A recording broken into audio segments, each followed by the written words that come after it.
This right here is the ultimate fire starter. Now you might think it's just a piece of cardboard, but it's far more than that. And today I'm going to show you how to make it. Alright, just shake that off a little bit. There it is. Still kind of wet.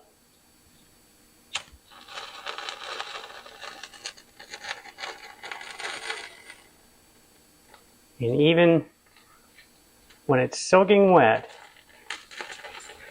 you can hear the steam. It just works great. It's a piece of cake.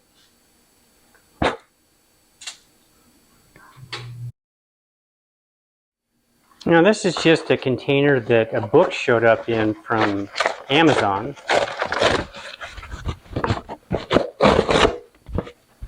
It's just cardboard.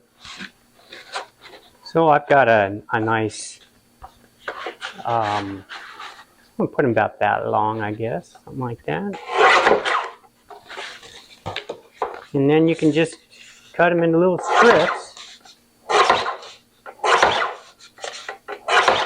Close that sucker so somebody doesn't get hurt. Got myself a little stack.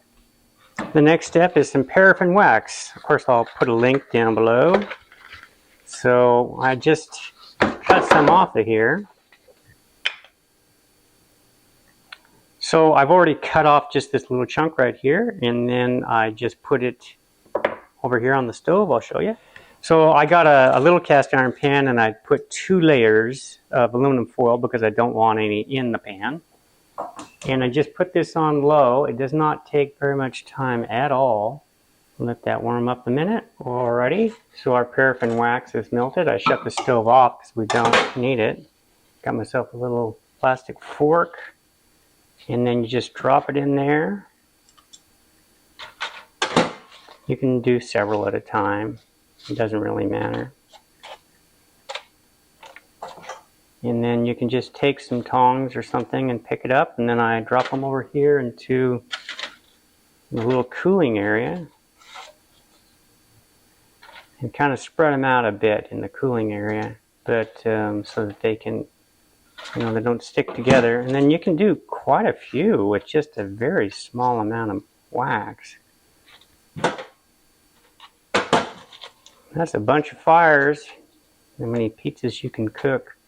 Each one of those is a pizza cooking session, not just one pizza. Or bonfire or pit fire or whatever it is you're going to do. I got 2 more. I don't even know how many that was. That's all there is to it. Now you just kind of keep these loose,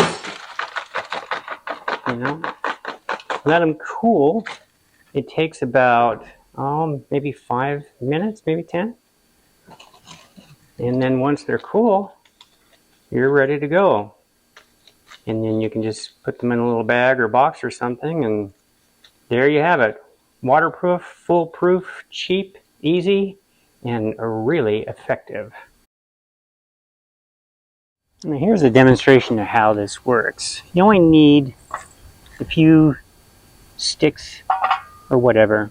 I like to do a bigger stick to lean against. Let's use this as something to lean against. The reason I like to do it is that you can prop up the wood and have some air going underneath it. So there's our fire starter. And the wind is blowing pretty hard.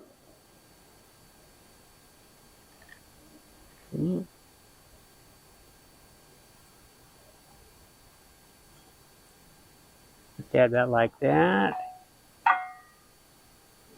Get some air here going.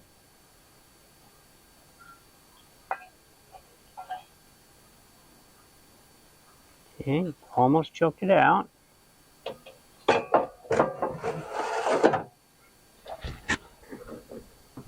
Now let's take a look in here. Look at that. It works so well that I think this is really going to be my go-to method. It's cheap, it's easy to make, it's waterproof, reliable, and you can pretty much get a fire every time without much fuss at all.